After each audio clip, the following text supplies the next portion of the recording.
This Southwind Coach Conversation brought to you by Fidelity Bank and Trust in Ossian and Calmar, Dave's Collision Shop in Ossian, and Becker Hardware in Ossian. We're with boys basketball coach Blake Moen. And coach, currently right now you're sitting at 9-5 overall with about 6 or 7 games left in the season. I know you've dropped 2 of your last 3 against very tough opponents in Sumner, Fredericksburg, and North Fayette Valley. Where are you at right now? What are you most happy with? What needs the most work right now? Yeah. Thanks, Darren. Right now, we came off a tough one last night against North Fayette Valley. In that game, we didn't start maybe the way we had wanted, but we were able to buckle down and make some adjustments on the defensive side of the ball to later on in the game that helped us essentially kind of make a comeback and have the lead in the fourth quarter. We just couldn't quite go on that late fourth quarter run to seal the win there. And North Fayette Valley did go on a late run, so it was kind of a game of runs last night. We just couldn't quite go on it to end the game there. And I think that's something that we've kind of talked to our guys about. Is offensively and scoring. One of the things we've been working on is just trying to have that consistent quarter to quarter scoring so that we're constantly putting pressure on the opposing team, that we don't have dips in quarters and that thing. So we've been working on that, trying to be a little bit more consistent with our scoring, something that we've been addressing in practice. And defensively, we've been trying to make some adjustments with some pressure defense, some pressing kind of stuff there too. So our guys, same from our first interview, Darren, they're coming in every day with great attitudes. They're giving great effort. We're learning. We're working on new things together, and I'm very pleased with that as well. And on the defensive end of the floor, outside of the Decorah game, you're keeping teams to right around 50 points a game, and that seemingly gives you a shot to win night in and night out, correct? Yeah, exactly. Sometimes, shooting and scoring overall, sometimes it's going to be there at nights and sometimes not. But I think that defense is one of those things that you can consistently give great effort in, and with the rebounding, those things. And our guys have done that. No questions. We're boxing out well. We're getting rebounds when we need to. We're doing enough on that end to give us a chance in some of these games to make up with maybe some of the nights that if we're not hitting shots and those things. But you're exactly right, Darren. We're working hard on that end to give us a chance on those nights we're not maybe shooting as well. And this is the second straight week with 3 games for your squad, including a back-to-back thanks to a snow out a couple of weeks ago. How do you manage that from a practice and getting ready standpoint, knowing the fact that you got to get ready for an opponent, but there's also some things to work on? Where's the happy medium there? Yeah, we in practices in particular, we do a lot of, kind of half court breakdown stuff.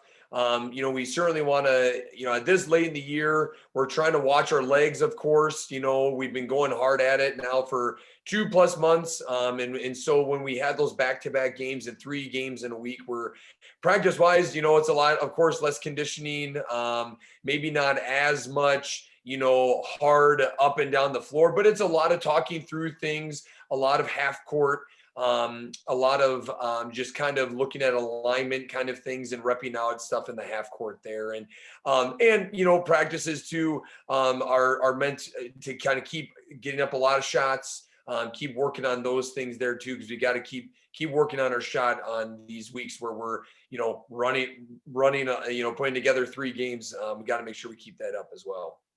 And you got your district pairing at least last week. Looking at the 8 teams that are in there, what's your assessment of the pairing? I know it's a lot of very familiar opponents with Upper Iowa Conference foes.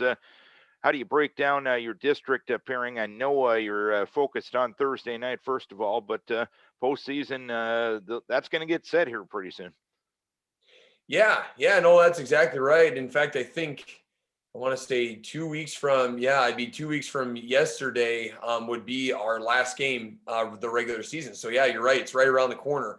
And look at our district, really tough district, Wapsie Valley in there, of course, coming off a great season that they had last year, with Coach McCowan, they're going to be right up there in the mix. Edco having a nice season as well.